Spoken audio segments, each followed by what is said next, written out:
It's almost as old as this country. Nectars of the gods. Bourbon. And perhaps not since Prohibition have this many people wanted to drink it. What has happened just in the past few years to bourbon? Oh, it's going through a renaissance. You know, the development of super premium bourbons, you know, have got people looking at bourbon. You know, exporting bourbon around the world. You know, people from Australia, Germany, the UK, the Far East, they're discovering bourbon and liking it. The great-grandson of Jim Beam took us on a tour of their distillery on Kentucky's Bourbon Trail. This is bourbon country. Yes, ma'am. Right where we're standing, within 65 miles of where we are, 95% of the world's bourbon is produced. There are more barrels of bourbon in Kentucky right now than there are people. 4.7 million barrels aging in the bluegrass state. We have almost 2 million barrels of bourbon aging here at our facility. But why the surge in popularity now? Because it's got a story to tell. It's America's native spirit. It has heritage, it has craftsmanship, it has authenticity, and people want to hear those stories. That's why I got in. Or maybe it's the Mad Men effect. Doing my best here. Bourbon was kind of considered your dad's drink or your granddad's drink.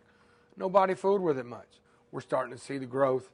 It's going leaps and bounds. Or maybe it's the women. We're learning that, hey, the female market is a big market there.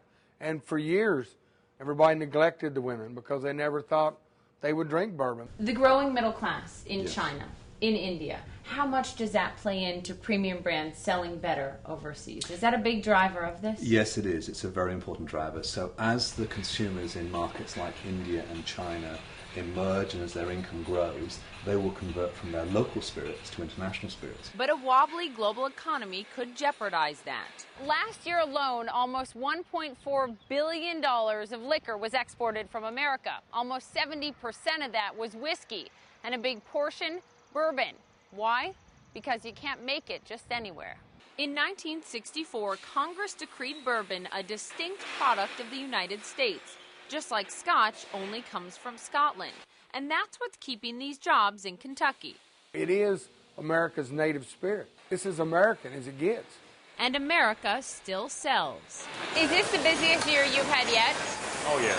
No question. No question. We're proud of this homemade, handmade crafted product right here. Yeah. Working in this industry, how do you feel? I feel secure. You know I can come to work because I know there's the demand right now, and I hope it stays there. Maker's Mark shipped out more than 12 million bottles of bourbon last year. Jim Beam churns out 180 bottles a minute.